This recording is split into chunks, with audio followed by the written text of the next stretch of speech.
Hello and welcome, my Aries friends. This is Jennifer from Mystic Star. I want to thank you so much for spending time with me today and watching this video. This is going to be my group reading for the full wolf moon for my Aries friends. This month, the full wolf moon brings with it a lunar eclipse. Now, eclipses are that celestial checkpoint. They open new doors to exciting new opportunities and possibilities. However, at the same time, closing doors and usually slamming them shut on other aspects of our lives. Usually that aspect that isn't working or for a greater good. On Boxing Day, we had a new moon that brought a solar eclipse. Now, the solar eclipse likes to bring in new ideas and possibilities. The lunar eclipse likes to help us incorporate and implement those new beginnings that the solar eclipse brings us. And that's what we're going to do in this reading.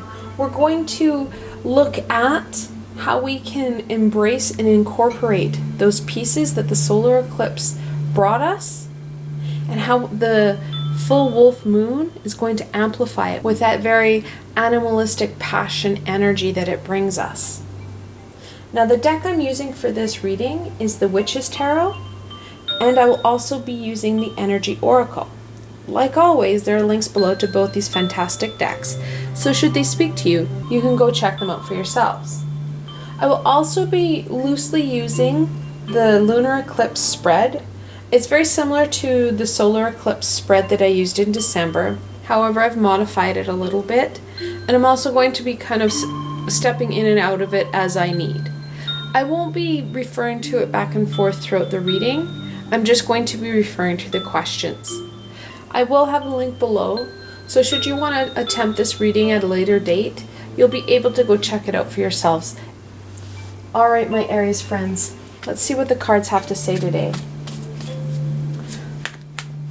What will the full wolf moon and the lunar eclipse bring my Aries friends?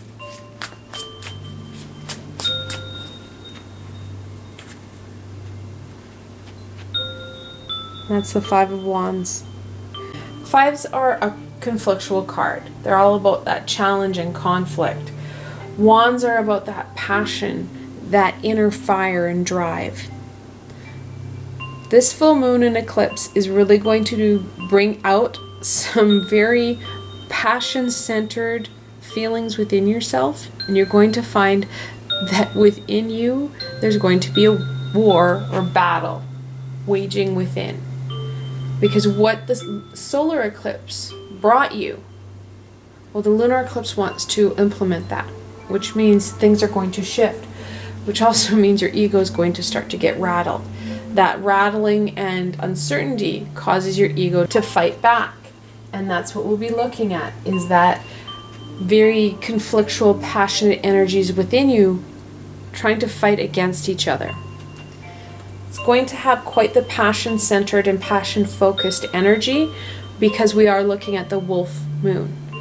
And if you've lived near wolf packs, you know that usually in January, that's when they start their breeding season.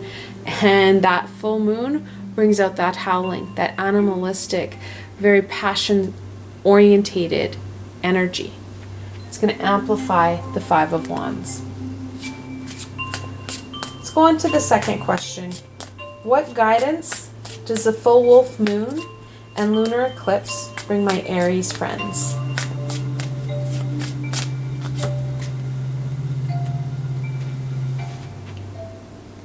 The Karma card, the 20th card in the Major Arcana. Now, this card is also called Judgment.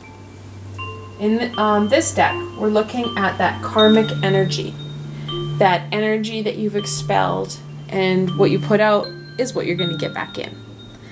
Most of us have a karmic debt, whereas throughout this lifetime and past lifetimes, we've put out more negative and lower vibrational energy than the high vibrational energy.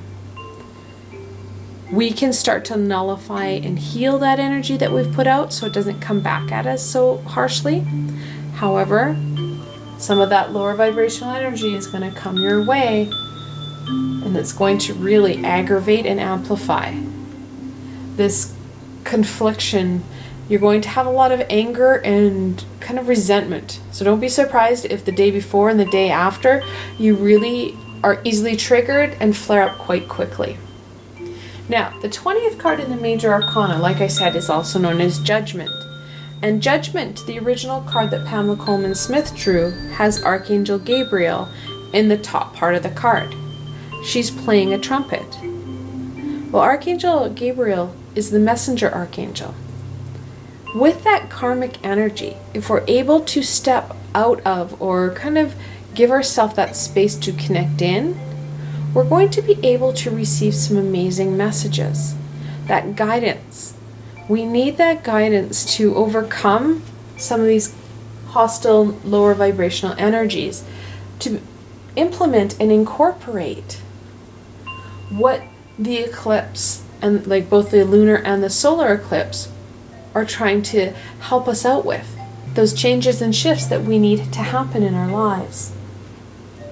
Let's go on to the third question. What supports does the full wolf moon and lunar eclipse, oops, got some jumpers, bring my Aries friends? I do always ask that they keep the cards on the table, but sometimes these jumpers just like to hit the floor. On the good side, my Aries friends, you've got a couple jumpers. The first one to hit the floor, the Ten of Swords. Seems like an odd support. However, this is where we are right now, that foundation that we currently have. And that foundation is built on lower vibrational energies. That's why the Five of Wands is so active right now. We're building a foundation on lower vibrational energies, and it's kind of a false, unstable foundation. We need to clear things out. Some of these energies will help us do that. We can also call in higher vibrational beings to help cleanse us and clear us. It is a lot of energy work. However, we do have the ability to embrace that goddess energy of that full moon. We are on the full wolf moon. That goddess energy can help heal us a bit. Will we be able to blow away all of what the Ten of Swords has brought us? All those past harder experiences? No. However, we are going to be able to start to lessen, even remove slightly some of these swords, some of these really predominantly pokey pieces that are feeling like they're nailing us to the ground, so that we can embrace that new day, that sunrise that is coming up. The next group, we had the Eight of Pentacles. Now the Eight of Pentacles is a hard work perfection card, focusing in on the task at hand, that trade, that skill set. When we focus in on what we have and what we can do, we start to shift that energy, because those are positives. Everyone has skills and abilities. Sometimes it feels really hard to find them because we're so stuck in this lower vibrational energy. It is about connecting in and connecting into that higher vibrational energy. Another guy that jumped out was the King of Wands. Kings are that fully developed personality. The Wands about that passion. When we connect in our passions with that skill and the precision of the Eight of Pentacles, you're going to find that you really are able to shift things out. You can take that stable energy of the King and focus in on pieces and aspects of your life that really resonate with you, that raise your vibration. It kills all this lower vibrational energy. We can't have both. We can have a lot of different range of lower vibrational energy. However, higher vibrational energy is higher vibrational energy. That high vibrational energy will help to shift us forward, which really connects into the last jumper that we had, the Fool. The Zero card in the Major Arcana, he talks about new beginnings and that excited energy and understanding that the universe has got our back. Sometimes it doesn't feel like it. Sometimes we feel very isolated and alone.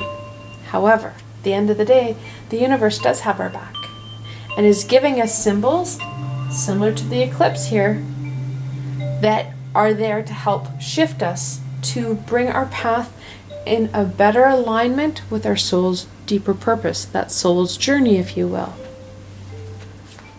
All right, let's go into the fourth card. What abrupt shift will the lunar eclipse bring my Aries friends?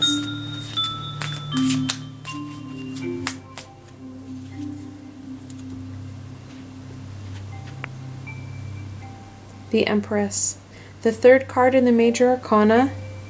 She speaks about fertility, growth, and abundance. Like I said, many times people feel the doors of the eclipse slam. I'm not sure that Aries, you're going to feel so much of a slam with the Empress. That's not in her nature. Not in an upright position like this. She's more nurturing, loving, and supportive. Really going to be able to help you clear out that lower vibrational karmic energy that's coming forward and embrace that fertile, loving energy of the Empress, because that energy is the universal energy. The Empress just wields it, and she wields it in a different way. The shift that we're looking at is from that lower vibrational past experienced foundation to that greener pasture, if you will. Now, depending on how much we embrace this new loving energy will depend on how big of a bang the door will make for you. When we embrace this nurturing, loving energy, we start to feel that we are able to go forward. We start to be able to love ourselves. We start to be able to really connect in with our passions and our creativity in a new way. And that passions and creativity is what's going to really bring about that abundance. We're going to raise our vibration because we'll be focusing in on that positive, creative mode rather than those sorrows and heartaches. And we're going to be able to start to manifest and create in our lives. And let's be honest, most of us would really embrace some extra abundance and manifestation right now. And for my Aries friends who are trying to conceive and want a baby in their lives, it's a fantastic night to embrace that energy. She is the Mother Earth, that nurturing energy, connected in with the full moon and that nurturing goddess energy. Let it go, my friends, and embrace this amazing divine feminine to help with your end goal there. Let's go on to the fifth question. How will this shift impact my Aries friends' lives?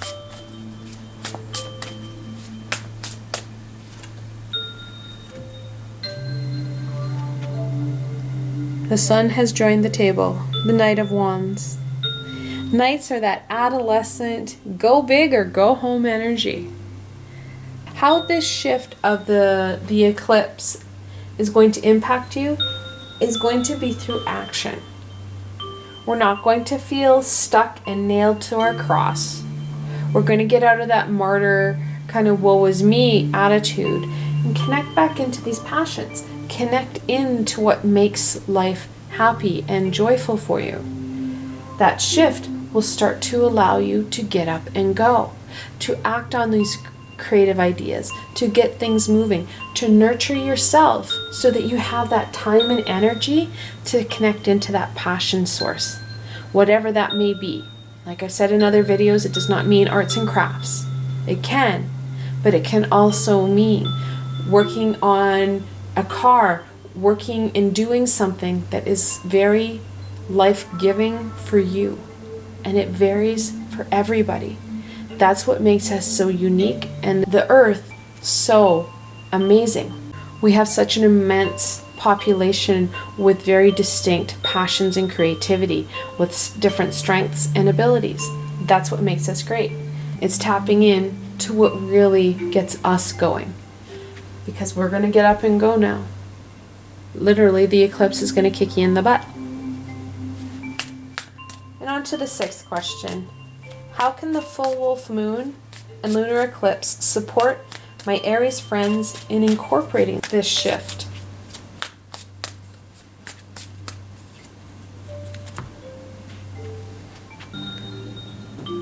Justice. She's the 11th card in the major arcana. She talks about truth and balance. Bringing in that balance piece really sticks out for me, my Aries friends. Balance is going to be key. We're going to have to really work on balancing and centering ourselves so that we are able to start to get up and go. Shift from that woe is me into a high gear of this is amazing and here we go. That will really help with that karmic energy. When we look at that balance piece, we're going to be able to start to cut out some of this lower vibrational energy that isn't serving us. With that justice knowledge and her sword of truth and knowledge, we are able to start to say, you know what, this energy, these pieces are not serving my greater good. I'm no longer going to give them time and energy. So you're going to take back your power and focus it in on something that makes a difference in your life, that matters to you. That will help to release some of these lower vibrational energies. And when your ego goes, yeah, but what about these ones? Again, you can take that sword of truth and knowledge and say, this is not serving my greater good. You start to lessen your ego's screaming, whiny voice, and you start to embrace that amazing high vibrational song of your higher self. The lower vibrational ego is easier to hear because lower vibrations are easy for our ears to pick up. That high vibration takes time and energy to work on those skills because our skills and ability sets are very different. However, we all had the ability to have our clairs in full function. We all had that ability to access all our clairs and connect into those higher beings. We have forgotten. It's time that we start to work on those higher vibrations rather than the lower vibrations. All right, let's go on to the 7th question. How can the full wolf moon and lunar eclipse support my Aries friends in implementing this shift? It's one thing to say we have to get up and go, but what does that mean? Sometimes I answer the question before I even ask it. The Hermit, the 9th card in the major arcana. That inner journey. I started to say that we're going to have to shift from that lower vibrational energy to the higher vibrational energy by literally releasing what isn't working. That inner reflection is going to be key. Giving yourself that time and space during the full moon and even the days before or after, you're still going to be able to connect into some of these energies so that you're able to look at and reflect. And you don't need to go into the deep of what happened, who did what, that type of thing. But what brought on some of these swords? What is slowing you down? What is not working? Don't take a lot of time with that because you don't want to focus in and get stuck on those lower vibrational energies. Similar to a friend who likes to complain and bitch all the time.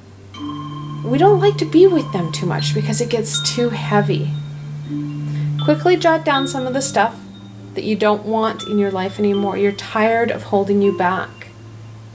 Then write in beside it, well, what are we going to fill it with? What things would make your life better? And it doesn't mean tangible items because tangible items is manifestation. These are pieces and aspects in your life that make your life more fulfilling. It goes back down to the King of Wands. What can you do? What can you embrace so that you're able to take these energies and move yourself forward rather than getting stuck in the muck of the 10 of Swords? All right, let's go on to a blessing. What blessing can my Aries friends embrace for the wolf full moon and Lunar Eclipse. Sorry. Sometimes the cards are funny. Yeah, the goddess of the moon. I did say that nurturing full moon energy is going to be helpful. It's going to especially be helpful as we start to release some of this muck. We're not going to get it all. That's why I said don't go too in depth. Just start to write down the big pieces that are really holding you back right now and focusing in on what's going to be more positive, raising that vibration. You're going to be able to start to heal yourself from some of these past pieces. Bringing in things like Archangel Chamuel, Archangel Raphael to help you heal, to really bring forward this amazing goddess divine feminine energy, combining it with the universal healing energy. You're going to find that you feel a little bit lighter, less gunked down by the Ten of Swords and all those lower vibrational energies. The second chakra, Archangel Ariel. It's a very different archangel, and I think I've said this in past videos and in other videos. I'm not sure why we're looking at Ariel being the archangel attached to your second chakra. Your second chakra is very much needed in this, and so is Archangel Ariel. Archangel Ariel is an archangel of nature and animals. She's kind of the environmentalist, if you will. She can help you connect into your pets and animals that are around you, can help heal them, can help you work within your garden. Although even gardening, she just said she's not the greatest green thumb. There's others that are better. However, she loves and adores the environment. That connection in can help us, especially some of us who are very much into that nature, environmental piece, or into animals. Everyone, all my Aries friends, need the second chakra. That's really what I'm getting from this card, is the second chakra. Because the second chakra is our sacral. Our sacral is very much connected in to that creative juices. Our solar plexus can be as well, and so can our throat and third eye, where we're looking at expression. However, this is that creative emotional piece. We're looking at stuff that's tying us back and things that need to go forward. And working on that second chakra, your sacral, will help. Especially for my Aries friends, there's a number of you that are looking at trying to have a baby. That second chakra on both male and female are dealing with that reproductive sexual energy. The second chakra is a very sensual chakra. Men also have sexuality in the root chakra a bit. So if you're my male Aries friend, that root chakra is going to be important should you want to have a baby. But that sensual creative energy connected in with that king, we're looking at that next step, that next phase for you. Where the Fool is going is connected into this creative divine energy that we have. And then finally, door to spirit. When we start to connect in and we start to receive those messages, and here it's karma, but the 20th card in the major arcana, judgment, that connection to the higher vibrational source to receive those messages will help give us guidance and direct that night. Give us more direction and give us that support and nurturing that we need to make this journey more fulfilling and a lot more fun. I want to thank you so much for spending time with me today and watching this video. I hope that you found this video fun and helpful, and that you were able to gain some insight and direction into what the full moon and lunar eclipse were going to bring for you. If you like this video, please remember to give it a thumbs up, and don't forget to subscribe to my channel for the latest content. As you can see, there's going to be some exciting changes and twists in my channel. You really never know where I'm going to go next. So the best way to stay connected is through subscribing to my channel and hitting that little red bell. Also, if you enjoyed this video and want to support me in making more, I have a Patreon page with many tiers and lots of perks. In some of the tiers, the perks are private readings with myself. I provided a helpful link below, so why not go check it out? Until tomorrow, my Aries friends.